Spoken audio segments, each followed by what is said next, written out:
What's going on, guys? Unknown Player here, and today in this video, once again, we're going to be talking about a couple of interesting topics, mainly the exotic quest tying into the prestige raid and its reward. There's a really cool look at an alternate version of one of our exotics, as well as some stuff about tokens and seasons I wanted to mention. So let's begin with the prestige raid and the exotic quest, which is currently stuck waiting for the prestige raid to go live. The previous steps have given us two versions of the Legend of Acrius exotic, and it was safe to assume doing the prestige part of this quest, which is the final step, would give out a third, more upgraded version, because there isn't 100% confirmation on what this prestige step actually gives. So it's looking a lot more likely that completing the final part won't actually give another upgrade to the Legend of Acrius, but actually its ornament instead, called the Emperor's Pleasure. We've seen this for a while now, but there's a ton of evidence suggesting this is going to be the one and only reward from this prestige step of the quest. Now, the main thing, of course, is that Bungie laid out the entire point of the prestige version is for cosmetics. I mean, if you think about it, there's no level cap increase, there's no high level gear. You're doing this for emblems, shaders, a golden aura, and armor that glows purple. So it makes sense the ornament would be a reward for the quest because it's just cosmetic, just like all the other rewards. So in theory, this prestige raid is basically the cosmetic version and is only going to drop visual stuff that makes you look better. And of course, an ornament that turns the raid weapon white would be part of this. So going along with that mindset, you can't really imagine Bungie giving out an amazing upgrade to a weapon. I personally wish there would be one, because I think the Acrius is such a good weapon, it deserves something to make it even better. And I'm definitely not a fan of such a difficult activity like the prestige raid being just for cosmetics. I think it definitely should give some tangible rewards.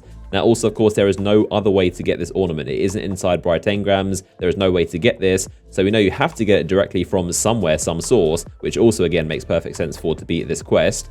Now, on the other hand, there is one bit of evidence suggesting that maybe the exotic could be upgraded, and that is the database sometimes shows the weapon with a magazine size of 4, and I remember it was like this very early on, but may have been changed inside different databases. In the companion app, I'm pretty sure it still shows the full magazine being 4, unless it's been changed as well, but this led a lot of people to believe the final version would have a mag size of 4, so this would be really ridiculous if it happened. I really hope it does, because this gun with 4 rounds would be just silly. It would just destroy everything. So either it's a bug or the prestige raid does bump the mag from 2 to 4 as well as the ornament. But again, having this weapon with 4 and the mag being locked behind, arguably the most difficult activity in the raid, I could definitely see some complaints arising. I'm not sure if that matches up with Bungie's mindset again.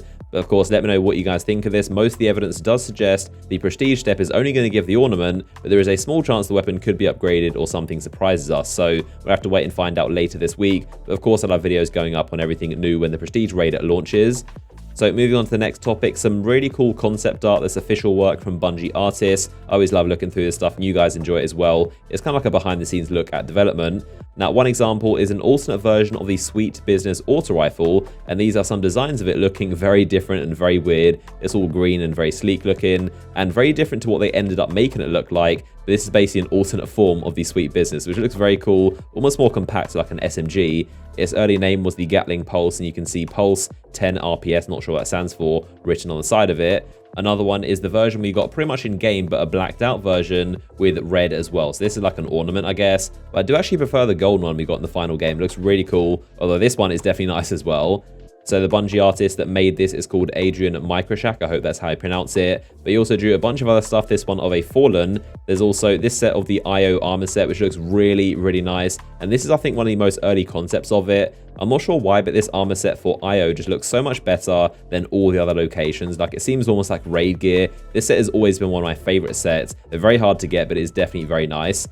Now, there's also some more concepts from Joseph Cross, and this stuff shows firstly the Borealis exotic with its kind of tri-elements and the bullets, some really cool designs there. The social space you can see here is very close to the final version we got. I showed off a ton in previous videos of different versions of the Spire, all looking very different. Still the same idea of having platforms, and the more you go flawless, the more platforms you can go, more emissaries you can speak to. But this one is almost similar to the one we actually got, where there's a massive spire in the middle. You kind of travel around it, and you can see the designing, the characters floating off to it and meeting the emissaries. So this is a very cool design, and this one also has that massive pit of spikes surrounding the entire area, which is pretty extreme.